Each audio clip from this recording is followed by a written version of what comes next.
저 동양인 때문이에요. 환자에게 주사 놓은 사람은 저 실습생이었어요. 간호사 헤더의 날카로운 외침이 중환자실 공기를 칼로 가르듯 울렸습니다. 심장 모니터의 경고음이 아직 끊기지 않은 새벽 3시 14분. 58세의 마르셀라 카터의 몸은 이미 생기를 잃어가고 있었습니다. 유진의 손에는 아직 주사기가 들려 있었죠. 혈흔이 묻은 주사기 패키지는 바닥에 떨어져 있었고 깨끗하게 정리되어야 할 처치 카트는 응급 상황의 혼란으로 엉망이었습니다. 중환자실의 모든 시선이 박유진에게 꽂혔습니다. 서울대학교 의과대학 본과 4학년 IFMSA 국제의대생 교류 프로그램으로 조지 워싱턴 대학교 메디컬 센터에서 4주간 심장내자 실습 중이던 28세 한국인 여학생이었죠. 닥터 로웬이 마지막으로 확인했습니다.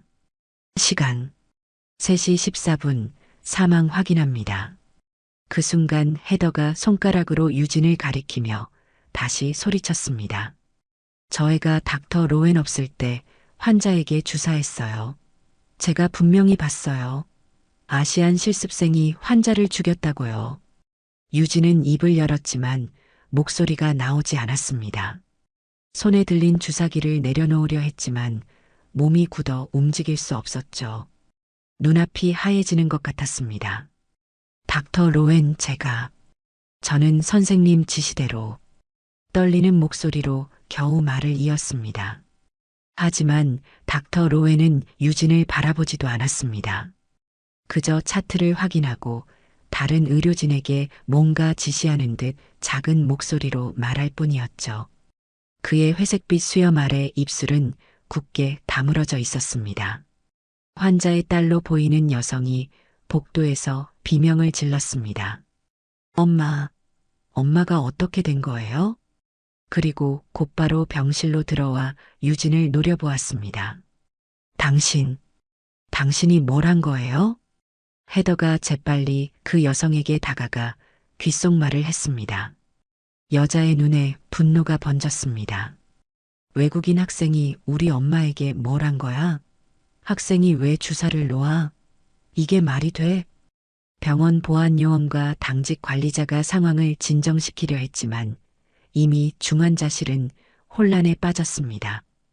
다른 환자 가족들도 불안한 눈빛으로 상황을 지켜보고 있었죠. 30분 후 유진은 병원 회의실로 옮겨졌습니다.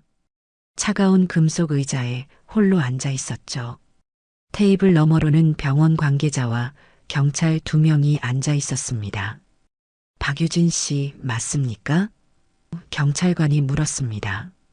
유진은 작게 고개를 끄덕였습니다. 한국에서 온 의대생이죠? 영어 이해 가능합니까? 경찰관의 목소리는 마치 아이에게 말하듯 천천히, 그러나 어딘가 무시하는 듯한 톤이었습니다. 네, 가능합니다. 유진은 또렷하게 대답했습니다. 조지 워싱턴 대학교 메디컬 센터에서 실습 중인 상태입니까? 네, IFMSA 프로그램으로 4주간 심장내과 실습 중입니다. 경찰관은 메모를 하며 계속 질문했습니다. 오늘 새벽 환자 마르셀라 카터에게 약물을 투여했습니까? 유진의 심장이 빠르게 뛰었습니다. 목이 말랐고 머릿속이 하얘졌습니다. 네. 하지만 닥터 로웬의 지시에 따라서 경찰관이 말을 끊었습니다. 그럼 약물을 투여한 것은 맞군요? 네, 하지만 약물의 이름은 무엇입니까? 아트로핀이었습니다. 심장 박동이 떨어질 때 사용하는. 경찰관이 다시 말을 끊었습니다. 당신은 미국에서 의사 면허가 있습니까? 아니요, 저는 실습생이지만 실습생 신분으로 환자에게 약물을 투여할 권한이 있습니까? 유진은 잠시 침묵했습니다. 그리고 천천히 대답했습니다. 담당 의사의 직접적인 지시와 감독하에 가능합니다. 닥터 로웬이 분명히 아트로핀 1mg 정맥 투여를 지시했습니다. 간호사 헤더도 그 자리에 있었고요. 경찰관은 유진의 말을 적었지만 표정에는 의심이 가득했습니다. 그런데 닥터 로엔과 간호사 헤더의 진술은 다릅니다. 그들은 당신이 지시 없이 약물을 투여했다고 말하고 있습니다. 유진의 얼굴에서 핏기가 가셨습니다. 입술이 떨렸고 손에 땀이 배었습니다. 그제서야 상황이 얼마나 심각한지 깨달았습니다. 그럴 리가 없습니다. 제가 왜 지시도 없이 환자에게 약물을 투여하겠습니까? 병원 관계자가 차갑게 말했습니다. 이 상황은 매우 심각합니다. 외국인 실습생이 권한 밖의 행동으로 환자 사망에 관여했다는 혐의가 있습니다. 병원 측은 모든 조사에 협조할 것이며 당신은 내일 정식 조사를 위해 병원에 출석해야 합니다. 유진은 병원 복도를 걸으며 자신을 향한 시선들을 느꼈습니다. 이제 그녀는 사람을 죽인 외국인 실습생이 되어 있었습니다. 누구도 말을 걸지 않았고 심지어 함께 실습하던 다른 학생들조차 멀리서 수군거릴 뿐이었죠. 기숙사 방으로 돌아온 유진은 무릎을 꿇고 앉았습니다. 떨리는 손으로 가방에서 작은 MP3 플레이어를 꺼냈습니다. 어머니가 출국 전날 선물로 준 물건이었죠. 그 안에는 어머니의 목소리가 담겨 있었습니다. 버튼을 누르자 익숙한 목소리가 흘러나왔습니다. 유진아, 너는 혼자가 아니야. 내가 얼마나 성실하고 책임감 있는 아이인지 엄마가 제일 잘 알아. 억울한 일 당하면 소리 지르지 말고 증거부터 모아. 기록은 사람보다 정직하단다. 유진은 눈물을 닦으며 실습 가방에서 노트를 꺼냈습니다. 그날의 환자 상태, 투약 지시, 시간까지 꼼꼼히 기록한 노트였습니다. 환자 마르셀라의 심장 모니터 화면을 핸드폰으로 찍어둔 사진도 있었습니다. 그녀는 깊게 숨을 들이마셨습니다. 누구도 믿어주지 않는 상황. 하지만 진실은 있었습니다. 그리고 그 진실을 증명할 수 있는 것은 오직 자신의 기록뿐이었습니다. 어떻게든 이 억울함을 풀어야 해. 복도 CCTV에는 닥터 로웬이 지시하는 그리고 환자에게 다가가는 모습이 찍혀 있을 것입니다. 유진은 그날 처치 전 과정을 메모하고 있었고 투약 시간도 정확하게 기록해 두었습니다. 유진은 떨리는 손으로 노트북을 열었습니다.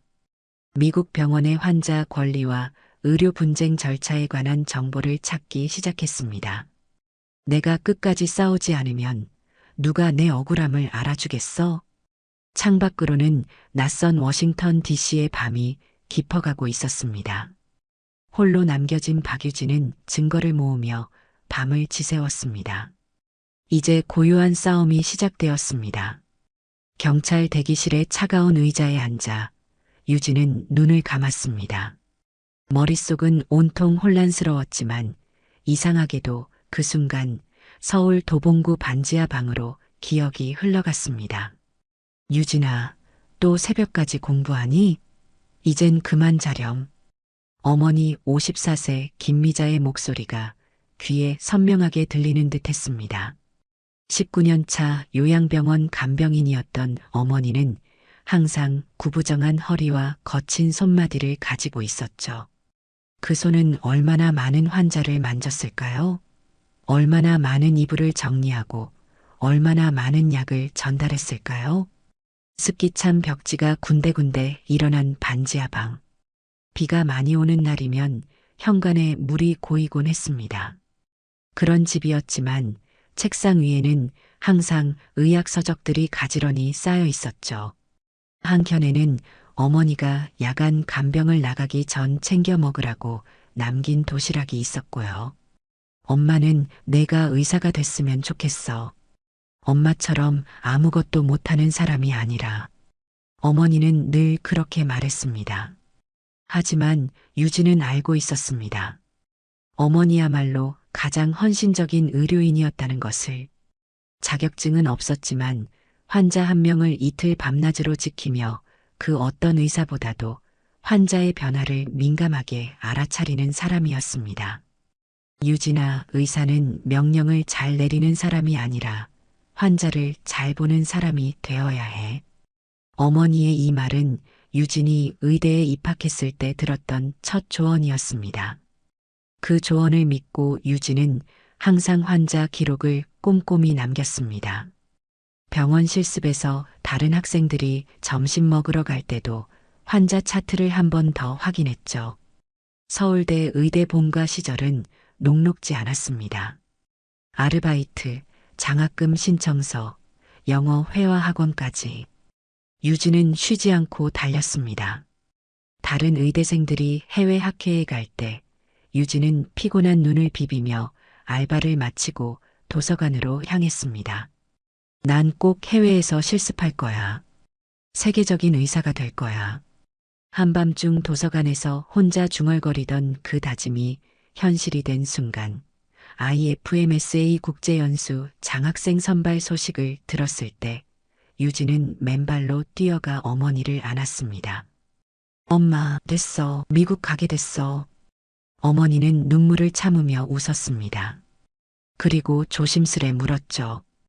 돈은 괜찮겠니? 장학금이야. 체류비까지 다 지원해줘. 4주 동안 조지 워싱턴 대학교 메디컬 센터에서 실습할 수 있어. 그날 밤 어머니는 평소보다 더 늦게 귀가했습니다. 손에는 작은 선물 상자가 들려 있었죠. 이게 뭐야, 엄마? MP3야. 오래된 거라 비싼 건 아니지만 미국 가서 외롭고 힘들 때 들으라고. 상자 안에는 소박한 MP3 플레이어와 함께 어머니가 직접 쓴 편지가 있었습니다. 유진아, 세상에는 내 실력을 인정해주지 않는 사람들도 있을 거야. 하지만 너는 절대 포기하는 사람이 아니야. 내가 옳다고 믿는 일은 끝까지 지켜내렴. 그리고 그 누구도 내 손을 의심하게 하지 마라. 내 손은 사람을 살리는 손이란다. 출국 전날 밤 어머니는 MP3에 자신의 목소리를 녹음해 주었습니다. 항상 중요한 건 녹음해 두렴. 기록은 너를 배신하지 않아. 억울한 일 당하면 소리 지르지 말고 증거부터 모아. 유진아, 넌 혼자가 아니야. 그 녹음된 목소리가 지금 유진에게 가장 필요한 것이었습니다. 미국 도착 첫날 햇살이 반짝이는 워싱턴 DC의 아침이었습니다. 유진은 가슴 벅찬 마음으로 병원에 들어섰습니다. 심장내과 오리엔테이션 시간. 닥터 로에는 처음부터 무뚝뚝했습니다. 한국에서 왔다고? 영어는 얼마나 할 수 있지? 의학 용어로 의사소통하는 데는 문제 없습니다. 그래, 잘 됐군. 여기서는 관찰만 해. 환자에게 직접 시술하거나 말 걸지 마. 이해했나? 간호사 헤더는 시선조차 주지 않았습니다. 다른 미국인 실습생들에게는 친절하게 대했지만 유진에게는 늘 차가웠죠. 아시안 학생은 저쪽에 서 있어요. 카트 앞에 오지 말고. 유진은 묵묵히 거리를 두고 서 있었습니다. 그러나 관찰만 하라는 말과 달리 닥터 로에는 종종 갑작스럽게 질문을 던졌습니다. 이 환자의 ECG는 어떻게 읽지? 유진은 언제나 정확하게 답했습니다. 때로는 미국 학생들보다 더 상세하게요. 그럴 때마다 로엔의 눈빛이 변했습니다. 인정하고 싶지 않은 듯한, 그러나 놀라움을 감추지 못하는 눈빛이었죠. 실습 3주차 유진은 모든 환자의 차트를 외우다시피 했습니다. 특히 마르셀라 카터의 경우 심방세동으로 입원한 58세 흑인 여성으로 3일 전부터 심박수 변동이 심해지고 있었습니다. 유진은 그 모든 것을 녹음하고 기록했습니다. 마르셀라의 약물 반응, 혈압 변화, 심지어 간호사들이 놓친 약물 투여 시간까지. 그녀의 실습 노트는 마치 또 하나의 차트처럼 정확했습니다. 그런 유진에게 간호사 헤더는 종종 비꼬았습니다. 항상 그렇게 메모해. 의사가 아니라 비서가 되려나 보네. 유진은 웃으며 대답했습니다. 제 어머니가 가르쳐 주셨어요. 기록은 사람보다 정직하다고요. 그날 밤 유진은 기숙사에서 어머니에게 전화를 걸었습니다. 엄마, 나 잘 지내고 있어. 다들 내가 외국인이라고 무시하는 것 같지만 환자들은 좋아해. 아까는 마르셀라라는 환자가 내 이름을 기억하더라. 닥터박이라고 불렀어. 어머니의 목소리는 항상 그렇듯 따뜻했습니다. 그래, 환자가 널 기억한다는 건 내가 좋은 의사가 될 거란 뜻이야. 유진아, 힘들어도 포기하지 마. 지금 경찰 대기실에서 그 순간들을 떠올리며 유진은 깊은 숨을 들이마셨습니다. 꿈꾸던 미국 실습이 악몽으로 변한 상황. 실습생 신분으로 환자 사망의 책임을 뒤집어 쓰게 된 현실. 유진은 손에 쥐고 있던 mp3 플레이어의 재생 버튼을 눌렀습니다. 어머니의 목소리가 조용히 흘러나왔습니다. 유진아, 넌 혼자가 아니야. 내가 옳다고 믿는 일은 끝까지 지켜내렴. 그리고 그 누구도 내 손을 의심하게 하지 마라. 눈물을 닦으며 유진은 실습 가방에서 노트를 꺼냈습니다. 그리고 마지막 페이지를 펼쳤습니다. 거기엔 마르셀라 카터의 마지막 상태가 기록되어 있었습니다. 2시 30분 혈압 90에 50으로 하락, 심박수 불안정. 2시 35분 닥터 로웬이 아트로핀 1mg 정맥 투여 지시. 2시 38분 간호사 헤더와 함께 아트로핀 투여 2시 45분. 닥터 로웬 자리 비움, 환자 상태 계속 불안정. 3시 1분 심정지 발생 코드블루 호출. 유진은 떨리는 손으로 노트를 다시 가방에 넣었습니다. 그리고 결심했습니다. 내가 끝까지 싸우지 않으면 누가 내 억울함을 알아주겠어? 이 기록으로 진실을 밝혀야 해. 대기실 문이 열리고 경찰관이 들어왔습니다. 박유진 씨, 추가 질문이 있습니다. 유진은 조용히 고개를 끄덕였습니다. 이제 그녀는 두렵지 않았습니다. 어머니의 말처럼 기록은 그녀를 배신하지 않을 것이니까요. 이틀 뒤 워싱턴 포스트의 온라인 속보 페이지에는 이런 제목이 떠올랐습니다. 조지 워싱턴 메디컬 센터 외국인 실습생 관련 환자 사망 사건 조사 중. 기사는 짧았지만 의미는 무거웠습니다. 한국인 의과대학 연수생이 담당 의사의 감독 없이 약물을 투여했다는 의혹. 병원 측은 추가 조사 중. 유진은 노트북 화면을 보며 손이 떨렸습니다. 제목만으로도 그녀는 이미 유죄였습니다. 기사 옆에는 병원 복도를 걸어가는 동양인 여성의 뒷모습이 실려 있었습니다. 멀리서 찍은 사진이었지만 분명 자신이었습니다. 병원 내에서는 더 심각했습니다. 아침 라운딩 시간 모두가 그녀를 피했습니다. 함께 실습하던 미국 학생들조차 먼 발치에서 수군거릴 뿐이었습니다. 저기 사람 죽였다는 아시아네. 쉿, 들리잖아. 심장내과 사무실 앞을 지나칠 때마다 대화가 끊겼습니다. 간호사들은 시선조차 주지 않았죠. 닥터 로웬은 그날 이후 병원에 나타나지 않았습니다. 개인 사정으로 휴가 중이라는 공지만 있을 뿐이었습니다. 오전 11시 병원 윤리위원회 소환장이 유진의 기숙사 방에 도착했습니다.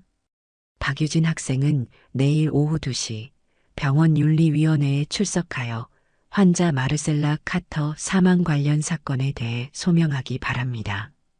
차가운 공문에는 감정이 없었습니다. 그저 사실만 담겨 있었죠. 그러나 유진은 그 안에 숨겨진 결론을 읽을 수 있었습니다. 그들은 이미 외국인 실습생의 과실로 결론 내릴 준비가 되어 있었습니다. 병원 카페테리아에서 점심을 먹으려던 유진은 모두의 시선이 자신에게 꽂히는 것을 느꼈습니다. 식판을 들고 자리를 찾자 주변 테이블이 하나둘 비워졌습니다. 마치 감염병 환자를 대하듯이요. 그때였습니다. 간호사 한 명이 유진의 테이블 근처를 지나가며 작은 종이를 떨어뜨렸습니다. 유진이 고개를 들었을 때 그 간호사는 이미 카페테리아를 빠져나가고 있었습니다. 간호사 마리아, 닥터 로웬의 팀에서 일하는 조용한 필리핀계 미국인이었습니다. 유진은 종이를 펼쳤습니다. 약물 투여 시트를 확인해 봐요. 환자의 알러지 기록과 전날 약물 누락 내역도. 심장이 빠르게 뛰었습니다. 누군가, 적어도 한 사람은 진실을 알고 있었습니다. 혹은 의심하고 있었죠. 오후 유진은 병원 의무기록실로 향했습니다. 실습생이라 접근 권한이 제한적이었지만 지난주까지 자신이 돌보던 환자의 기록이었기에 교육 목적으로 요청할 수 있었습니다. 마르셀라 카터의 차트를 확인하고 싶습니다. 교육 목적으로요. 접수 담당자는 의심스러운 눈길로 유진을 바라보았습니다. 당신, 그 한국인 실습생 맞죠? 해당 환자 기록은 현재 조사 중이라 열람이 제한되어 있어요. 유진은 침착하게 답했습니다. 저는 단지 제 실습 노트와 대조하려고 합니다. 의학적 학습을 위해서요. 규정상 불가능합니다. 윤리위원회의 조사가 끝난 후에나 가능할 거예요. 좌절감에 손을 떨며 돌아서려는 순간 세 번째 접수 창구에 앉아있던 나이든 여성 직원이 유진에게 눈짓했습니다. 잠시만요. 그 직원은 컴퓨터 화면을 돌려 짧게 보여주었습니다. 마르셀라 카터의 약물 투여 기록. 유진은 빠르게 스캔하듯 정보를 머릿속에 담았습니다. 그리고 그녀는 결정적인 것을 발견했습니다. 마르셀라는 사망 전날 중요한 심장 약물인 메토프로를 투여가 누락되어 있었습니다. 그리고 더 중요한 사실은 그녀가 특정 아트로핀 용량의 과민 반응을 보였던 기록이 있었다는 것. 그 정보는 환자의 주 차트에는 없고 별도의 알러지 기록지에만 있었습니다. 고맙습니다. 유진은 눈빛으로 그 직원에게 감사를 전했습니다. 그날 저녁 유진은 기숙사 방에서 모든 증거를 정리했습니다. 자신의 실습 노트, 메모, 휴대폰에 남긴 음성 기록, 그리고 마리아의 메모를 통해 확인한 추가 정보들. 다음 날 오후 2시 병원 윤리위원회 회의실. 차가운 금속 테이블 앞에 유진은 홀로 앉아 있었습니다. 맞은편에는 60대 중반의 닥터 스미스를 비롯한 5명의 위원회 위원들과 병원 법무팀 40대 제니퍼, 그리고 병원 측 기록 담당자가 앉아 있었습니다. 위원장인 닥터 스미스가 입을 열었습니다. 박유진 학생, 3월 15일 새벽 환자 마르셀라 카터의 약물 투여 과정에 대해 진술해 주시기 바랍니다. 유진은 깊게 숨을 들이마시고 대답했습니다. 새벽 2시 30분경 마르셀라 씨의 혈압이 90에 50으로 떨어졌고 심박수는 불안정한 상태였습니다. 닥터 로웬이 환자 상태를 확인하고 아트로핀 1mg, 정맥 투여를 지시했습니다. 간호사 헤더와 함께 약물을 준비했고 닥터 로웬의 감독하에 2시 38분에 투여했습니다. 닥터 스미스는 파일을 넘기며 냉정하게 물었습니다. 그런데 헤더 간호사의 진술은 전혀 다릅니다. 그녀는 당신이 의사의 지시 없이 환자에게 약물을 투여했다고 말합니다. 닥터 로웬도 그날 명확한 투약 지시를 하지 않았다고 말했습니다. 유진의 손이 떨렸지만 목소리는 단단했습니다. 저는 모든 과정을 기록했습니다. 유진은 실습 노트를 꺼내 보여주었습니다. 여기 시간별로 모든 환자 상태와 의사의 지시가 기록되어 있습니다. 뿐만 아니라 병원 복도 CCTV에는 닥터 로웬이 저와 간호사 헤더에게 지시하는 장면이 있을 것입니다. 위원 중 한 명이 의아해하며 물었습니다. 실습생이 이렇게까지 상세히 기록한다고요? 유진은 차분히 대답했습니다. 네, 제 어머니가 가르쳐 주셨습니다. 어머니는 요양병원 간병인이셨는데 기록은 사람보다 정직하다고 항상 말씀하셨습니다. 위원회 위원들 사이에 작은 웃음이 흘렀습니다. 그들에게는 그저 외국인 학생의 이상한 습관처럼 들렸을 테니까요. 하지만 유진은 더 중요한 정보를 꺼내 들었습니다. 그리고 더 중요한 사실이 있습니다. 마르셀라 씨는 사망 전날 메토프로를 투여가 누락되었습니다. 그리고 그녀의 알러지 기록에는 아트로핀에 대한 과민 반응이 있었습니다.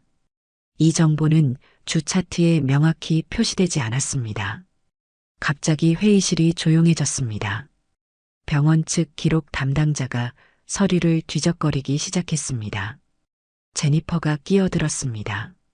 박 학생, 당신은 실습생 신분으로 환자 사망 책임을 면하려고 다른 의료진을 비난하는 겁니까? 이건 매우 심각한 주장입니다. 유진은 흔들리지 않고 대답했습니다. 저는 단지 사실을 말하고 있습니다. 제가 약물을 투여한 것은 사실입니다. 하지만 그것은 의사의 지시에 따른 것이었고 환자 사망의 원인은 복합적입니다. 제 손으로 누군가를 해치지 않았다는 진실을 지키고 싶을 뿐입니다. 회의가 끝난 후 유진은 윤리위원회의 예비 결론을 통보받았습니다. 병원 측은 추가 조사를 진행할 것이며 당신의 실습은 잠정 중단됩니다. 조지 워싱턴 대학교 메디컬 센터와 서울대학교 의과대학에 이 사안이 보고될 것입니다. 그날 밤 유진은 서울대 의대에서 온 이메일을 읽었습니다. 해당 사건에 대한 공식 보고를 받았습니다. 귀국 전까지 문제를 원만히 해결하기 바랍니다. 추후 이 사건이 국가고시 응시 자격에 영향을 줄 수 있음을 알려드립니다. 유진은 노트북을 덮고 창밖을 바라보았습니다. 오래된 mp3 플레이어에서는 어머니의 목소리가 흘러나오고 있었습니다. 넌 혼자가 아니야. 기록은 너를 배신하지 않아. 그리고 그때 유진의 휴대폰으로 문자가 왔습니다. 낯선 번호였지만 메시지는 분명했습니다. 내일 아침 7시 병원 지하 주차장 B3구역에서 만납시다. 도움이 될 만한 것이 있어요. 마리아. 유진은 깊게 숨을 들이마셨습니다. 이제 진짜 싸움이 시작되는 것 같았습니다. 법정 안은 차가웠습니다. 높은 천장, 엄숙한 분위기, 무거운 나무문. 워싱턴 DC 지방법원 사무법정에서 유진은 증인석에 앉아 있었습니다. 작은 체구의 한국인 여학생이 거대한 미국 법정 시스템 앞에 선 모양새였죠. 이 자리까지 오는데 5일이 걸렸습니다. 병원 주차장에서 마리아를 만난 후 그녀로부터 결정적인 증거를 받았습니다. 환자 마르셀라의 처방전 사본, 헤더가 수정한 간호 기록, 그리고 사건 당일 복도에서 찍힌 CCTV 영상의 일부였습니다. 위험을 감수하고 이걸 가져왔어요. 당신이 옳다는 걸 알아요. 헤더는 항상 외국인 간호사와 학생들을 괴롭혔거든요. 저도 그중 하나였죠. 이 증거들을 가지고 유진은 국선 변호인을 만났고 결국 법원 청문회가 열리게 되었습니다. 병원 측은 이 사건이 외부로 확대되는 것을 원치 않았지만 마르셀라의 가족이 법적 절차를 원했기 때문에 어쩔 수 없었습니다. 박유진 씨, 3월 15일 새벽에 무슨 일이 있었는지 설명해 주시겠습니까? 50대 남성 검사 브레디의 질문이 날카롭게 들려왔습니다. 그의 목소리에는 미묘한 외국인 혐오적 뉘앙스가 묻어 있었습니다. 유진은 마이크에 입을 가까이 대고 천천히 말했습니다. 환자 마르셀라 카터는 심방세동으로 3일째 입원 중이었습니다. 새벽 2시 30분경 그녀의 혈압이 갑자기 떨어지기 시작했습니다. 닥터 로웬이 환자를 확인한 후 아트로핀 1mg 정맥 투여를 지시했습니다. 간호사 헤더와 함께 약물을 준비했고 닥터 로웬의 감독하에 2시 38분에 투여했습니다. 검사는 서류를 넘기며 물었습니다. 그런데 병원 기록에는 당신이 단독으로 약물을 투여했다고 나와 있습니다. 어떻게 설명하시겠습니까? 유진은 깊게 숨을 들이마셨습니다. 그 기록은 사실과 다릅니다. 마리아 간호사가 제공한 원본 기록에는 닥터 로웬의 지시와 헤더 간호사의 참여가 명시되어 있습니다. 검사는 비웃듯 말했습니다. 실습생이 훌륭한 의사의 지시를 부정하고 존경받는 간호사의 진술을 의심한다는 겁니까? 그것도 외국인 신분으로. 이 순간 유진의 국선 변호인 톰슨이 일어났습니다. 이에 있습니다. 검사의 질문에 편견이 포함되어 있습니다. 60대 여성 판사 하워드가 고개를 끄덕였습니다. 인정합니다. 검사는 질문을 다시 하십시오. 검사는 표정을 바꾸지 않고 계속했습니다. 박 씨, 당신은 의대생으로서 환자에게 직접 약물을 투여할 권한이 있었습니까? 담당 의사의 직접적인 지시와 감독하에 있을 때만 가능합니다. 그리고 그날은 정확히 그런 상황이었습니다. 검사는 환자의 사망 진단서를 들어보였습니다. 이 진단서에 따르면 환자는 약물 부작용으로 인한 심정지로 사망했습니다. 당신이 마지막으로 약물을 투여한 것은 사실입니까? 네, 사실입니다. 하지만 그것은 의사의 지시에 따른 것이었고 사망은 약물 투여 후 23분이 지난 시점에 발생했습니다. 아트로핀의 작용 시간은 5분 내외입니다. 검사의 얼굴이 일그러졌습니다.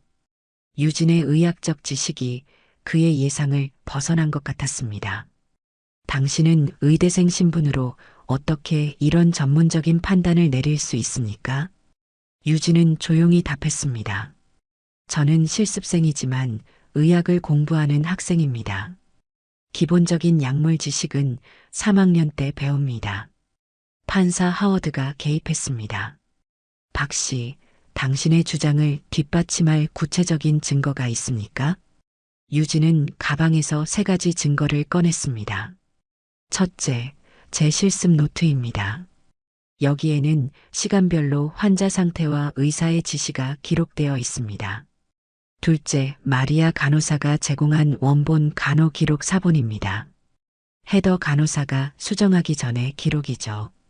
셋째, 가장 중요한 것은 환자의 ECG 출력물입니다.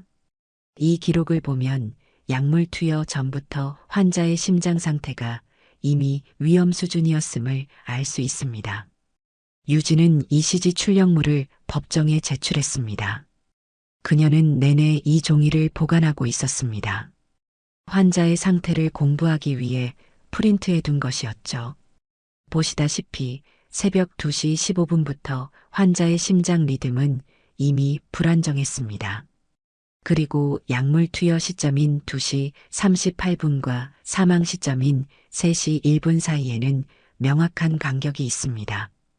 약물 부작용이었다면 반응은 훨씬 빨리 나타났을 것입니다. 법정 안에 정적이 흘렀습니다. 병원 측 변호사들이 서로 귓속말을 나누기 시작했습니다. 검사는 마지막 질문을 던졌습니다. 그렇다면 환자 사망의 진짜 원인은 무엇이라고 생각하십니까? 유진은 침착하게 대답했습니다. 환자는 전날 중요한 심장 약물인 메토프로를 투여가 누락되었습니다. 그리고 그녀의 알러지 기록에는 아트로핀에 대한 과민 반응이 있었지만 이 정보는 주 차트에 명확히 표시되지 않았습니다. 이 2가지 요소가 결합되어 심장 기능이 급격히 악화되었을 가능성이 높습니다. 검사가 자리에 앉자 판사 하워드가 말했습니다. 병원 측 증인을 부르겠습니다. 닥터 로웬.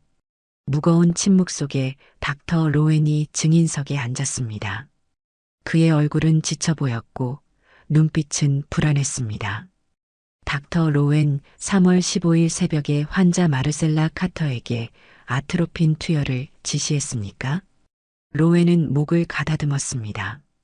그날 상황이 명확히 기억나지 않습니다.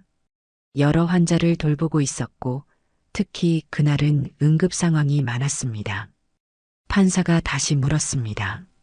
박유진 학생이 단독으로 약물을 투여했다고 확신하십니까? 로에는 잠시 침묵했습니다. 그리고 작은 목소리로 말했습니다. 확신할 수 없습니다. 법정안이 술렁였습니다. 병원 측 변호사들의 표정이 어두워졌습니다.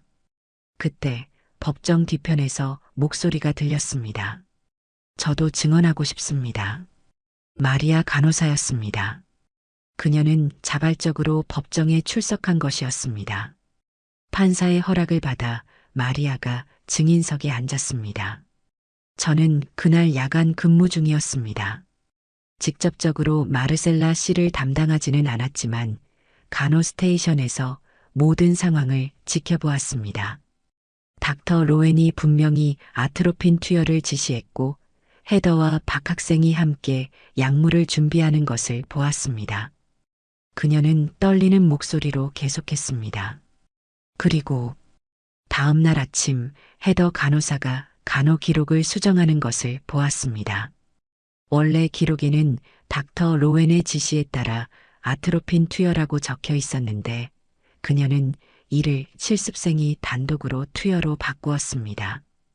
법정이 순간 얼어붙었습니다. 병원 측 변호사들이 자리에서 일어났지만 판사 하워드가 손을 들어 제지했습니다. 마리아 간호사, 당신은 왜 지금까지 침묵했습니까? 마리아는 고개를 숙였습니다. 두려웠습니다. 저도 필리핀 출신 간호사로서 헤더와 병원 관리자들의 편견을 많이 겪었습니다. 직장을 잃을까봐 두려웠습니다. 하지만 더 이상 침묵할 수 없었습니다.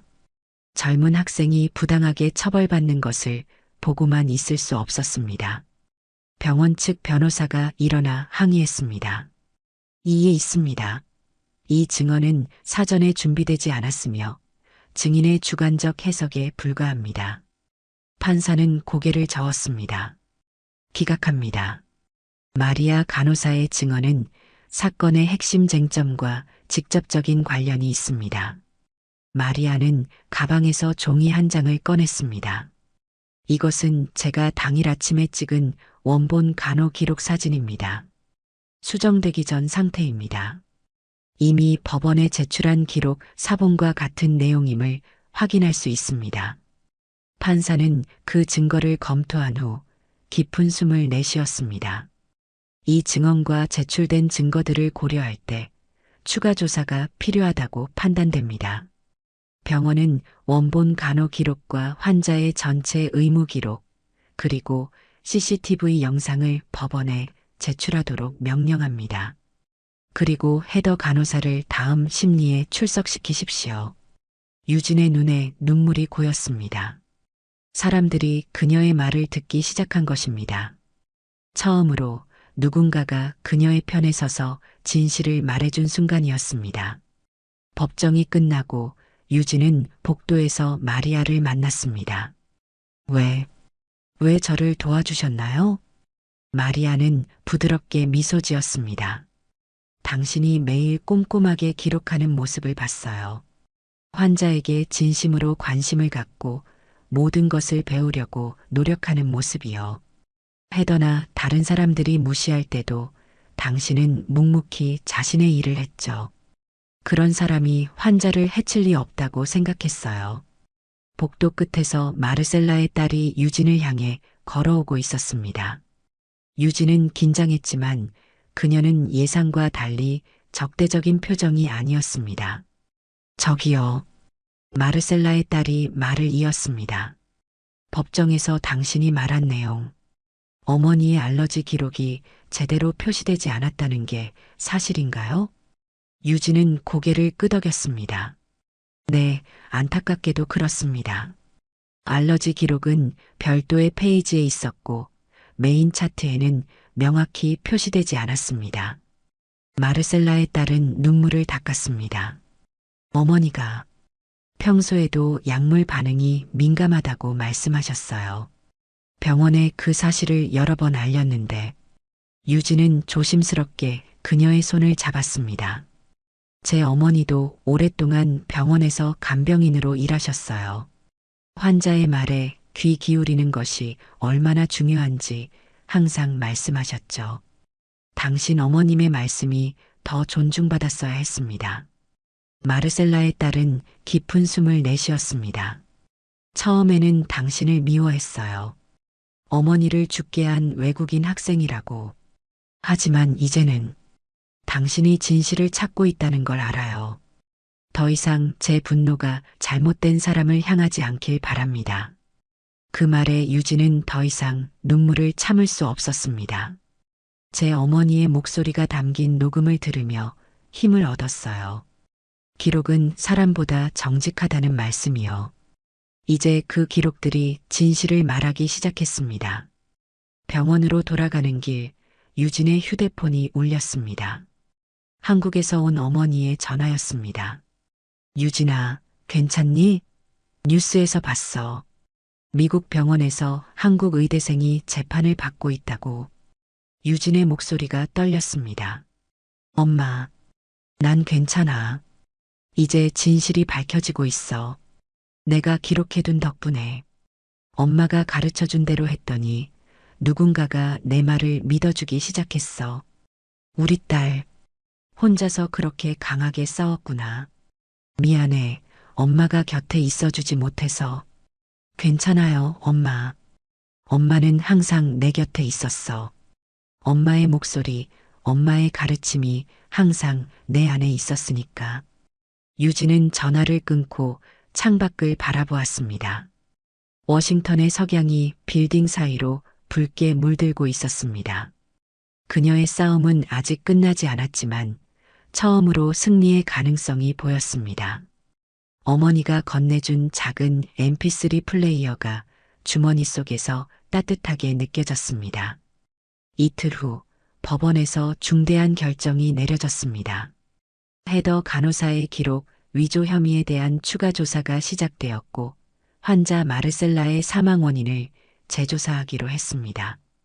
그리고 가장 중요한 것은 유진에 대한 모든 의혹이 해제되었다는 점이었습니다.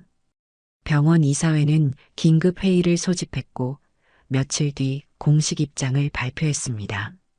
조지 워싱턴 대학교 메디컬 센터는 마르셀라 카터 씨 사망 사건과 관련해 박유진 실습생의 책임이 없음을 확인했습니다. 철저한 내부 조사 결과 의료 기록 관리와 약물 알러지 정보 전달 과정에서 시스템적 오류가 있었음을 인정합니다. 유진은 기숙사 침대에 앉아 그 기사를 읽었습니다. 마침내 진실이 승리한 순간이었습니다. 그녀의 손에는 어머니가 준 mp3 플레이어가 쥐어져 있었고 마음에는 깊은 안도감과 함께 묘한 슬픔이 어려 있었습니다.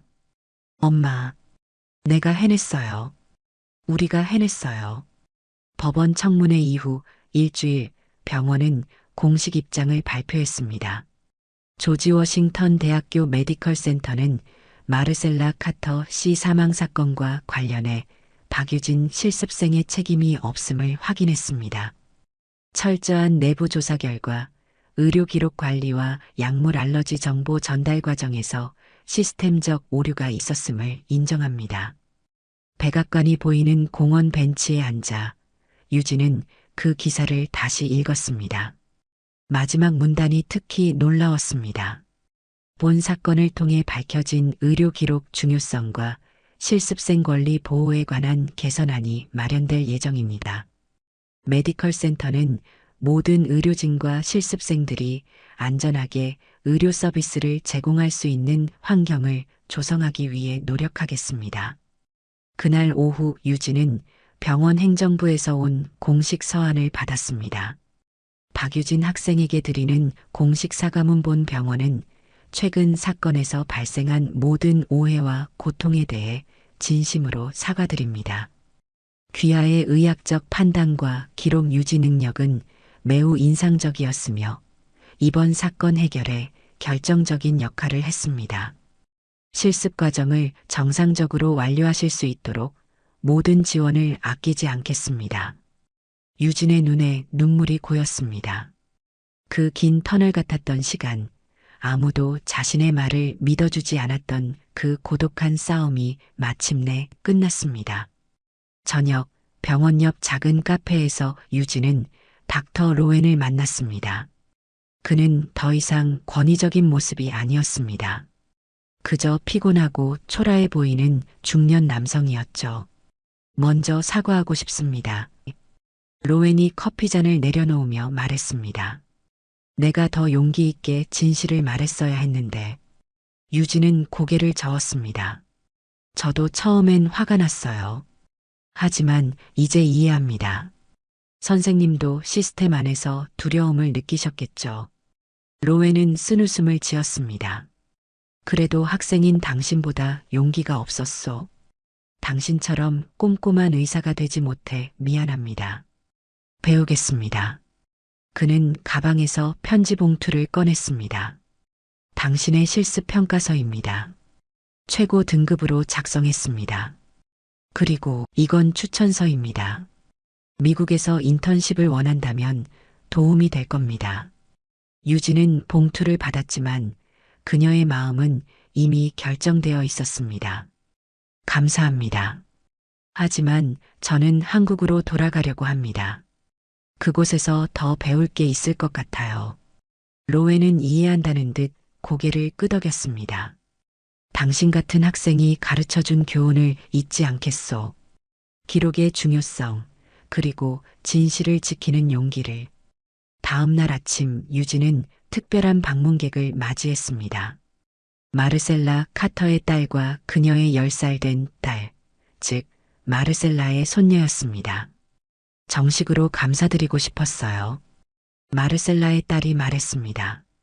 처음에는 엄마의 죽음으로 누군가를 원망하고 싶었죠. 그리고 당신이 쉬운 목표였어요. 외국인 학생이니까. 유진은 그녀의 손을 부드럽게 잡았습니다. 이해해요. 가족을 잃은 슬픔은 겪어보지 않은 사람은 모릅니다. 마르셀라의 손녀가 유진에게 그림을 건넸습니다. 하얀 가운을 입은 동양인 여성이 별이 빛나는 하늘 아래 서 있는 그림이었습니다. 우리 할머니를 지키려고 한 의사 선생님이에요. 엄마가 그렇게 말해줬어요. 유진은 그림을 가슴에 안았습니다. 화려한 추천서보다 더 소중한 선물이었습니다. 마르셀라의 딸이 마지막으로 말했습니다. 엄마의 죽음이 헛되지 않도록 병원의 환자 알러지 기록 시스템을 개선하라고 요청했어요. 그들이 마르셀라 프로토콜이라고 부르게 될 새로운 안전 절차를 만들기로 했답니다. 유진의 눈에 눈물이 고였습니다. 마르셀라의 이름이 다른 환자들의 생명을 구하는데 기여하게 된 것입니다. 귀국 전날 유진은 마지막으로 병원을 방문했습니다. 간호 스테이션에서 마리아가 그녀를 기다리고 있었습니다. 자, 이건 우리 팀 모두가 당신에게 드리는 작별 선물이에요. 그것은 작은 디지털 녹음기였습니다. 유진의 mp3처럼 음성을 기록할 수 있는 최신형이었죠. 당신이 항상 기록의 중요성을 말했잖아요. 이제 목소리도 기록할 수 있게요. 유진은 감동해서 마리아를 안았습니다. 덕분에 제가 이곳을 떠날 때 처음 왔을 때보다 더 강해졌어요. 마리아는 미소 지었습니다. 아니에요. 당신은 처음부터 강했어요. 그저 그걸 보여줄 기회가 필요했을 뿐이죠. 그리고 마지막 소식이 있었습니다. 헤더 간호사는 의료 기록 위조로 인해 면허 정지 처분을 받았고 병원은 새로운 다문화 교육 프로그램을 시작했습니다. 인천공항 도착 게이트. 유진은 출구를 향해 걸었습니다. 그리고 그곳에서 그녀는 어머니를 발견했습니다. 김미자는 여전히 구부정한 허리와 거친 손마디를 가지고 있었지만 그 눈빛은 자랑스러움으로 빛나고 있었습니다. 엄마. 유진은 달려가 어머니를 껴안았습니다. 공항의 소음 속에서도 어머니의 목소리는 선명했습니다. 우리 딸, 엄마 말 잘 들었구나. 기록이 널 지켰구나. 택시를 타고 도봉구로 향하는 길, 유진은 어머니에게 모든 이야기를 들려주었습니다. 억울했던 순간들, 외롭게 싸웠던 날들, 그리고 마침내 진실이 밝혀진 순간까지. 어머니는 유진의 손을 꼭 잡았습니다. 내가 그렇게 강한 아이인 줄 몰랐어. 내가 혼자 그런 일을 겪었다니. 유진은 미소 지었습니다. 혼자가 아니었어요, 엄마. 엄마의 목소리가 항상 내 안에 있었으니까요.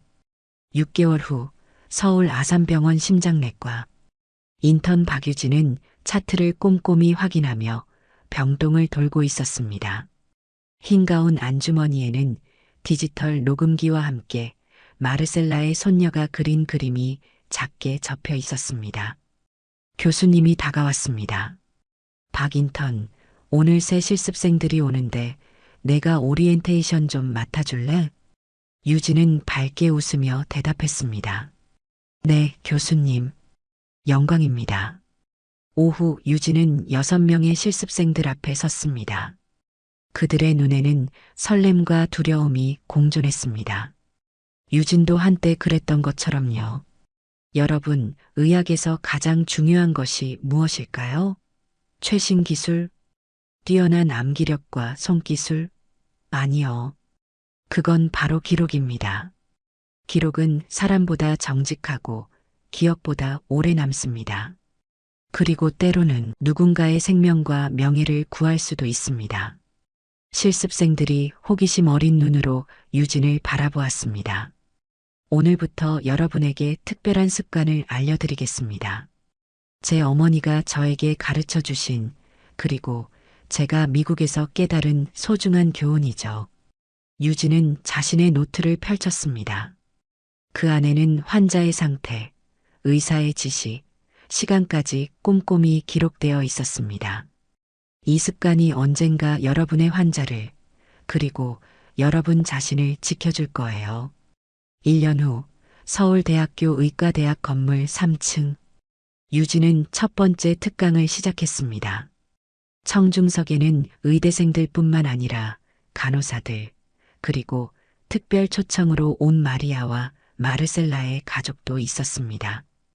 오늘 여러분과 나누고 싶은 이야기는 한 간병인의 딸이 배운 교훈입니다. 어머니의 거친 손이 가르쳐준 기록의 힘에 관한 이야기입니다. 유진은 주머니에서 오래된 mp3 플레이어를 꺼냈습니다. 어머니의 목소리가 강당에 울려 퍼졌습니다. 유진아, 내가 옳다고 믿는 일은 끝까지 지켜내렴. 그리고 그 누구도 내 손을 의심하게 하지 마라. 내 손은 사람을 살리는 손이란다. 강의가 끝난 후 한 학생이 질문했습니다. 선생님, 그 모든 일을 겪고도 어떻게 의사의 꿈을 포기하지 않으셨나요? 유진은 잠시 생각에 잠겼다가 대답했습니다. 어머니의 손은 환자를 보살폈습니다. 내 손은 진실을 지켰습니다. 그리고 이제 이 손으로 다음 세대를 이끌겠습니다. 진실은 침묵하지 않으니까요. 단지 누군가 그것을 기록하길 기다릴 뿐입니다. 센터를 나서는 유진의 발걸음은 가볍고 당당했습니다. 어머니가 남긴 가르침, 그녀가 겪은 시련, 그리고 그녀가 지켜낸 진실이 모든 것이 이제 새로운 시작을 위한 밑거름이 되었습니다. 어머니의 거친 손과 유진의 꼼꼼한 기록이 만나 탄생한 이야기는 이제 더 많은 생명을 구하는 힘이 될 것입니다. 오늘 이야기 어떻게 보셨나요?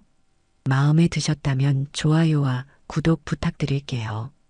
여러분의 댓글 하나하나가 큰 힘이 됩니다. 감기 조심하세요. 건강이 최고입니다.